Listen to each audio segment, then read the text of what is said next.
오늘 보신 말씀은 어제 읽었던 어린아이 하나와 같은 작은 자 하나를 우리가 그 사람에게 실족하게 하거나 범죄케 한 일들을 하지 말라 말했던 그 말씀과 이어지고 있습니다. 그러한 심령으로 양 100마리 중에 잃어버린 한 양을 찾는 자가 되어야 한다.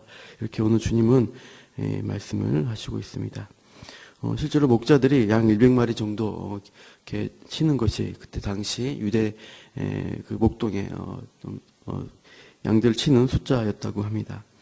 100마리가 있지만 또 이동하다 보면은 한 마리가 또 길을 잃게 된 경우가 생기는 것입니다. 그럴 때 그 한 마리를 두게 되고 놓고 잃은 양 한 마리를 찾고자 찾아 나서게 됩니다. 그래서 그 한 마리를 양을 찾고 찾다가 찾게 됐을 때 정말 그 기쁨이 있다는 것입니다. 99마리가 있는 기쁨도 있지만 잃어버린 양을 찾았을 때 실망감과 함께 찾아다녔을 때 얻을 때 찾은 자의 기쁨이 있다는 것입니다. 그래서 하늘에 계신 아버지가 그렇게 죄인을 찾고 계시다. 잃어버린 자를 찾고 계시다는 것입니다. 우리가 우리 주변에 잃어버린 우리의 지체가 있을 수가 있습니다. 그 지체를 우리가 어떤 마음으로 또 우리가 돌아보고 또 찾아야 할 것인가 우리가 또 오늘 말씀을 통해서 교훈을 받아야 합니다.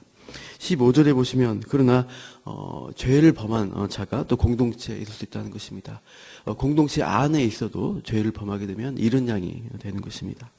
그래서 그 사람이 공동체에서 죄를 범하고도 아무렇지 않게 있다면은 그 사람은 정말 회개의 기회가 존재하는데 우리가 그것을 알게 됐을 때 찾아가서 죄에 대해서 권고하라는 것입니다. 교회에서는 이것을 권징이라고 말하고 있습니다. 15절을 보시면 내 형제가 죄를 범하면 해서 직접적으로 나와의 관계에서 죄를 범하게 되거나 또 죄를 범한 것을 우리가 알게 되었을 때 그 사람을 찾아가라는 것입니다. 그러나 그것을 공개적으로 하지 말고 그 당사자가 그 사람을 만나서 둘이서만 권고하라는 것입니다.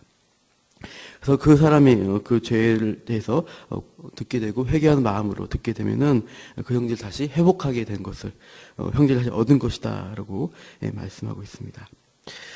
그러나 우리가 그 어떤 사람의 죄를 지적했을 때 우리가 달게 듣는 경우가 참 쉽지가 않습니다. 그래서 부인하게 되고 더 강팍한 마음을 갖게 될 경우가 생기게 되죠.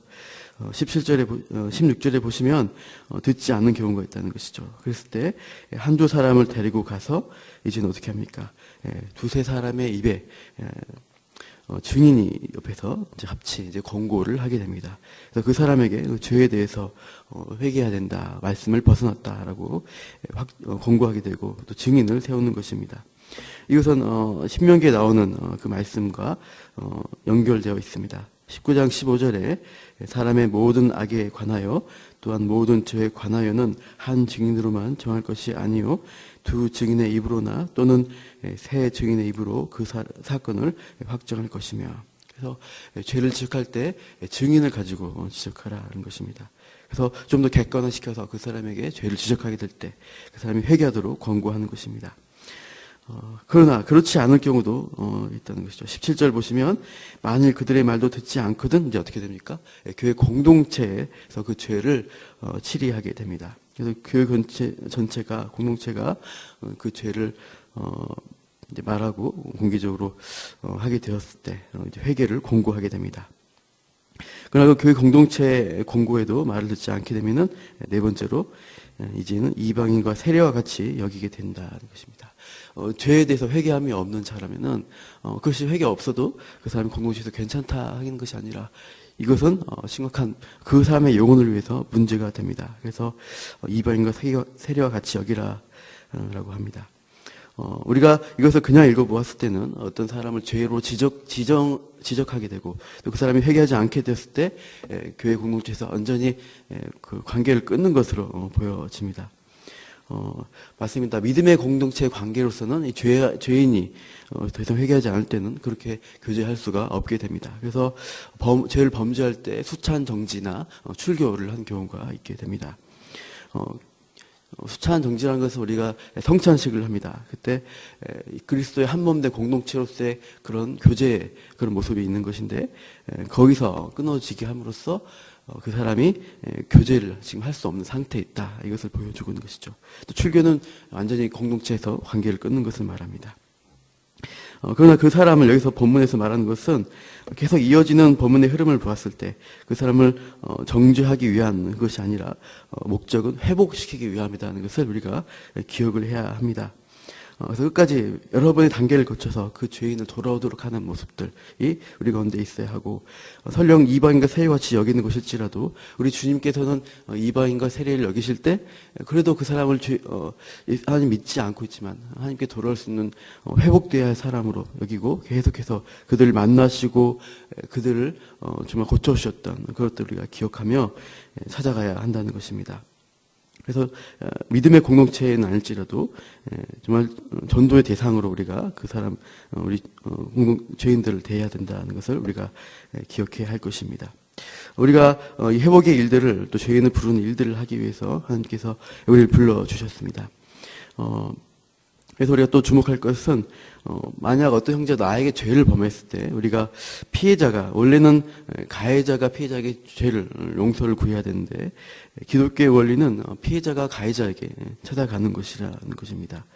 하나님이 아담과의 언약을 맺으시고 아담이 그 언약을 어기게 됩니다. 그래서 선악을 알게 한 나무의 실과를, 열매를 먹지 말라 했는데 그것을 먹게 되죠.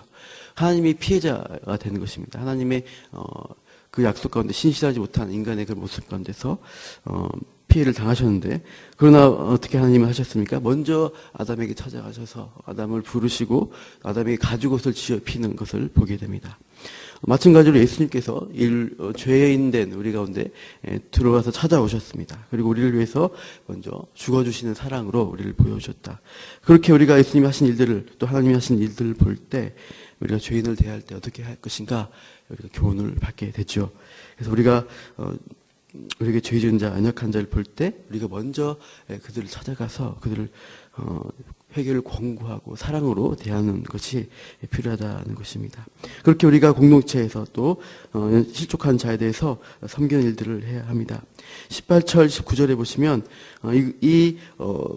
권고하고 또 사람들 죄인을 회복해 하는 일들이 하늘에서도 하나님께서 기뻐하신 일인 것을 보여주고 있습니다. 18절 보시면 땅에서도 매는 일이 하늘에서도 매이고 땅에서도 푸는 일이 하늘에서도 풀린다. 이것은 베드로가 신앙 고백했을 때 예수님께서 너희 고백 위에 이 교회를 세우겠다는 말씀과 연결되어 있는 것입니다. 여기서 다시 반복되는 것이죠. 우리 교회에서 한 죄인을 돌아오게 하는 일들이 하늘에서도 이것들을 인정하는 그 일이다는 것을 보여주고 있습니다. 우리가 많이 외우는 말씀이 19절하고 20절에 있죠. 우리 한번 같이 읽어보겠습니다. 19절, 20절 시작. 진실로 다시 너희에게 이르노니 너희 중에 두 사람이 땅에서 합심하여 무엇이든지 구하면 하늘에 계신 내 아버지께서 그들을 위하여 이루게 하시리라. 두세 사람이 내 이름으로 모인 곳에는 나도 그들 중에 있느니라. 이 두 사람은 아까 봤던 죄인을 돌아오기 위해서 찾아갔던 그 증인의 숫자와 비슷합니다. 그래서 그와 연결져 볼 때 이 사람들이 땅에서 무엇을 구하겠습니까? 한 죄인이 돌아오는 것을 애통해하면서 구하는 그 심령, 또 그 하나님 앞에 말씀으로 또 나아가서 그 일들을 하는 것들을 하나님께서 말씀하신다고 할 수 있습니다. 그래서 그렇게 한 죄인을 위해서 하는 일들, 그 기도를 하나님께서 이루어 주신다는 것입니다. 그래서 20절에 보시면 내 이름으로 모인 곳입니다. 예수님이 오셔서 하신 그 일, 예수님이 하신 일들에 근거해서 우리도 그렇게 동일하게 본받아서 일할 때 주님이 함께 하신다는 것입니다. 우리의 교회는 그렇게 죄인들이 돌아온 곳입니다. 그래서 우리는 죄로 실족하고 넘어질 일들이 일어날 때 우리가 그 형제를 회복하게 하기 위해서 우리가 해야 할 일들을 기억하기 원합니다. 우리 남문교회에 찾아온 많은 성도들이 있고 또 아직 등록하지 않고 있는 분들이 있습니다. 또 주변에 여러 가지 전도하면서 찾아오는 사람들이 있죠. 그런 사람들을 바라볼 때 우리가 주님께로 그들을 인도하기 위해서, 또 우리 중에 넘어진 자를 다시 회복하게 하기 위해서 우리가 수고하고 기도하고 또 찾아가서 사랑으로 권면을 해야 할 것입니다. 어제 김성자 원사님 장례식이 있었습니다.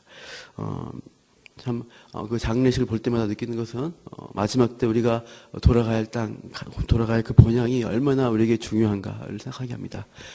그 본향이 있기 때문에 우리가 슬프지만, 또 소망이 동시에 있다는 것을 기억하고, 우리가 이 땅을 마지막 때를 바라보면서, 우리가 돌아갈 곳이 어딘가를 바라보면서 가장 중요한 그곳을 위해서 우리가 예수님이 부르신 그 일들을 해나가는 우리 남문교회가 되었습니다.